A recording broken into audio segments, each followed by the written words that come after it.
Most people are debating the wrong thing entirely. They are arguing about whether the dollar will collapse. They are arguing about whether a global currency reset is coming. They are treating it like a political question, like a prediction, like something that belongs in a debate club rather than a financial conversation. And while they are debating, something far quieter and far more dangerous has already started. The reset is not coming. The reset has already begun. It is happening right now, in the balance sheets of central banks, in the budget documents of the United States Treasury, in the trade agreements being quietly signed in currencies that are not the dollar. And the reason most investors are not ready is not because this is complicated. It is because they are watching the wrong clock. I have watched this pattern for 7 decades. I have watched empires discover it too late. And right now, in March of 2026, every single warning signal I have ever learned to respect is lit up at the same time. I call this the monetary gravity, and I want to teach you exactly what it is, why it cannot be stopped, and what you need to do before it teaches you the hard way. Let me start the way I always start, with a number. Since the Federal Reserve was created in 1913, the United States dollar has lost 96% of its purchasing power. That is not a conspiracy theory. That is data published by the Bureau of Labor Statistics, the United States government's own numbers. What cost $1 in 1913 cost you approximately $30 today. But here is what makes that number deceiving. It did not happen in a single crash. It did not happen in a single crisis. It happened in a slow, quiet, nearly invisible erosion. 1 year, one policy, one money printing decision at a time.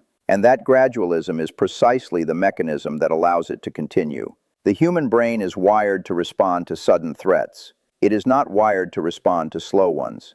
If someone walked into your home and stole 30% of your savings in a single night, you would call the police. You would be outraged. You would demand justice. But if the purchasing power of your savings declines by 2 or 3% every single year, compounding quietly over 30 years, most people simply adjust their standard of living downward and call it life.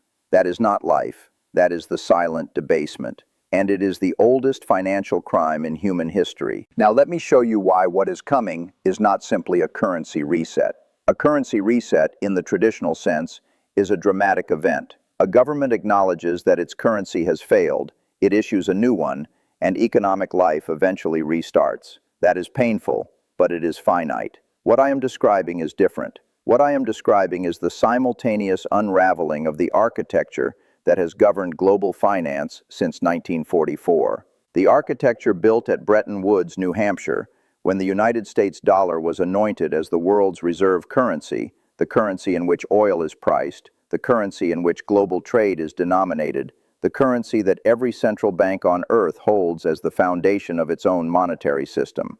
That status did not just give the United States economic power. It gave the United States the most extraordinary financial privilege that has ever been granted to a single nation in the history of the world. It gave America the ability to print money and have the rest of the world absorb the consequences. That privilege is now being challenged in a way it has never been challenged before. And understanding why requires you to look at a set of numbers that most financial news will never put on the same screen at the same time. In the year 2000, the United States dollar represented approximately 71% of all global central bank foreign exchange reserves. By 2015, that number had fallen to 65%. By 2020, it had declined to roughly 59%. By 2024, it stood at approximately 57%. And as of early 2026, according to IMF data, the dollar's share of global reserves has dipped to 56.92%, the lowest reading since the IMF began tracking this data in 1995. That is a decline of 15 percentage points over 25 years. It sounds gradual, it sounds manageable, but understand what this means in absolute terms. Global foreign exchange reserves total more than $12 trillion. Every single percentage point that shifts away from the dollar represents $120 billion moving out of dollar-denominated assets. 15 percentage points is $1.8 trillion that has already quietly walked out of the room, and the exit is accelerating. This is not speculation.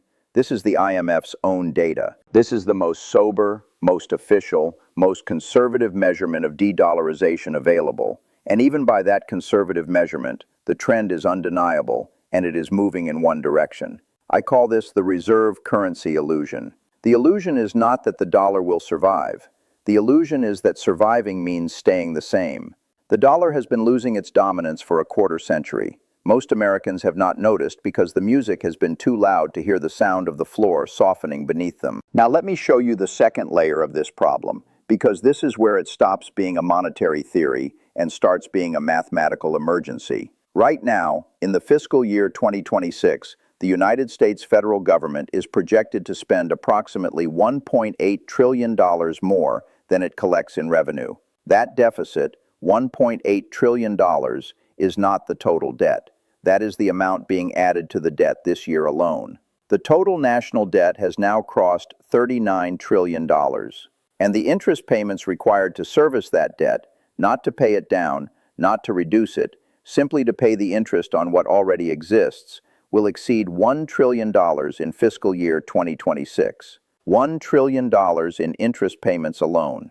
To put that in perspective, in 2020, those same interest payments totaled $345 billion.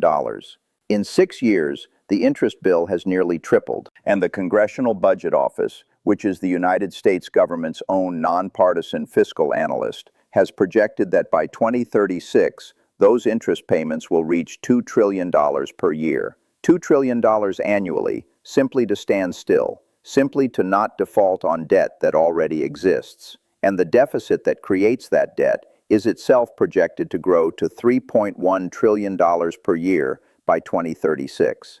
This is not a political argument. This is arithmetic. The mathematics of this trajectory have only one historical precedent. Every empire that has ever reached a point where its debt compounds faster than its economy grows has eventually resolved that problem through only one available tool. They inflated their way out.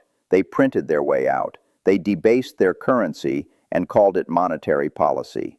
The United States government today faces a debt structure that cannot be fixed by cutting spending. The numbers are too large. It cannot be fixed by raising taxes without triggering capital flight and economic contraction. The only tool left, the tool every government in history has eventually reached for, is the printing press. More dollars get created. The supply expands. Each individual dollar purchases slightly less, and the people who held their savings in cash discover, years too late, that they were not saving at all. They were slowly being taxed by a government that never had to ask their permission. I call this the debt singularity, and I want you to understand that America did not arrive here by accident or by incompetence. It arrived here by political incentive. Every government that has ever existed prefers printing money to raising taxes. Printing money is invisible. Raising taxes is not. The incentive never changes. Only the scale changes. And right now the scale is unlike anything the modern financial world has ever seen. Now I want to show you the signal that most investors miss entirely.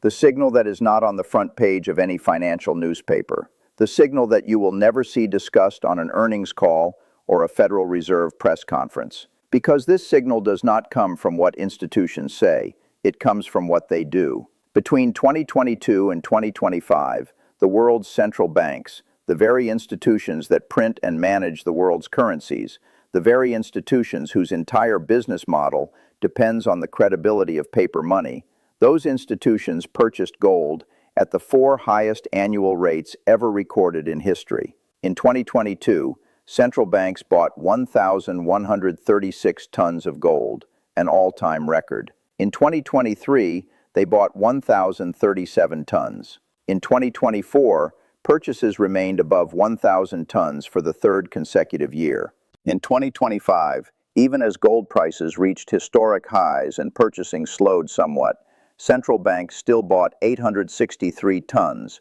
the 4th highest annual total ever recorded, and nearly double the average annual purchase rate from 2010 to 2021. The National Bank of Poland alone added 102 tons in 2025. China, Kazakhstan, Brazil, Turkey, India, all buying, all quietly, all systematically. I want you to sit with that for a moment. The people who run the monetary system are buying the asset that exists outside the monetary system at the fastest sustained pace in recorded financial history. They are not making speeches about it.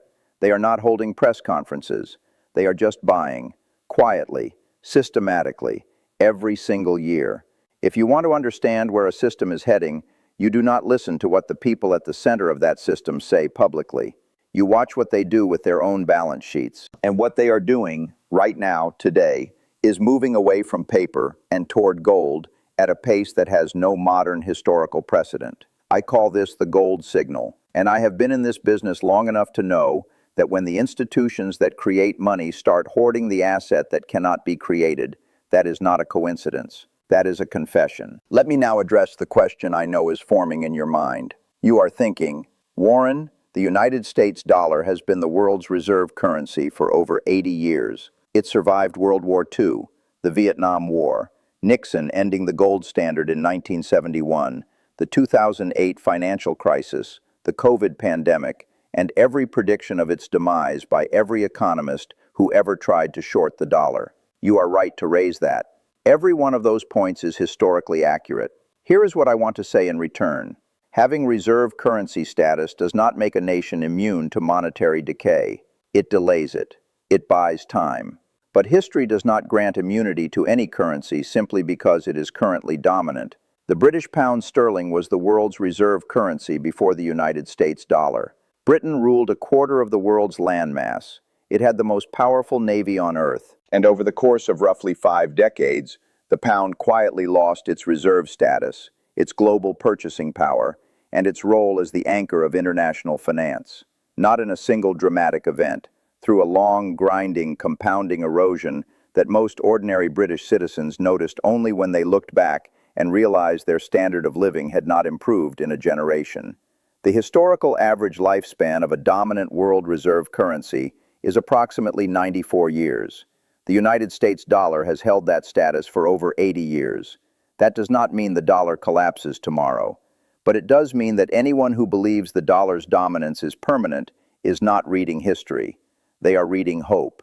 And hope, in my experience, is the most expensive investment thesis there is. Here is what concerns me most about the current moment. The architecture being built to replace dollar dominance is not a single alternative. It is not a BRICS currency that arrives one day and takes over. It is something more complex and in some ways more dangerous.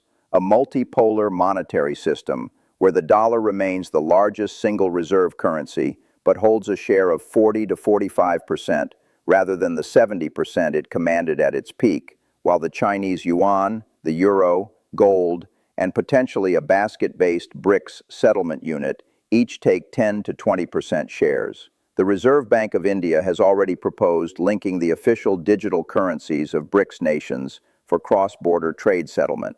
BRICS nations now represent nearly half the world's population and approximately 42% of global foreign exchange reserves. The transition to a multipolar monetary system is not a prediction. It is not a scenario. It is the direction the data is already moving. And in a multipolar monetary world, the United States loses the one privilege that allowed it to run deficits of this magnitude without immediate consequence. The privilege of knowing that every dollar it printed would be absorbed by the rest of the world because the rest of the world needed dollars to conduct global trade. When that absorption mechanism weakens, the full weight of $39 trillion in debt lands domestically, on the economy, on prices, on the purchasing power of every American savings account, every retirement fund, every fixed pension. I call this the multipolar trap, not because the multipolar world is itself dangerous, but because arriving there while carrying the financial obligations that the United States currently carries, without a plan, without preparation, is like reaching the end of a runway just as the engines begin to fail. Now let me tell you what I believe you should be thinking about. Not because I am predicting a specific date or a specific event. I am 95 years old. I have been wrong about timing more times than I can count. I have been right about the math, and I have been patient until the math was honored. What I am asking you to do right now is not to panic. Panic is for people who are not prepared. Preparation is for people who read the signals before they become screaming headlines. The signals right now are not subtle. They are written in the balance sheets of central banks buying gold at historic rates. They are written in a national debt generating $1 trillion per year in interest payments alone. They are written in a dollar whose share of global reserves has declined from 71% to 57% in a single generation and is still falling. The question is not whether these signals are real. They are real. The question is whether you have structured your financial life to withstand an extended period of dollar debasement, rising inflation, and the slow but accelerating shift away from the monetary architecture that the last 80 years were built upon. I want you to imagine something. Imagine you are sitting somewhere quiet 20 years from now. You cannot go back. You cannot change what you did or did not do with this particular window of time. And you look back at March of 2026, when the data was clear, when the signals were measurable, when the pattern was visible to anyone willing to look without flinching, and you ask yourself the only financial question that ever truly matters. Not what happened to the market, not what the Federal Reserve decided, not what any politician promised or any analyst predicted. You ask yourself, what did I do with what I knew?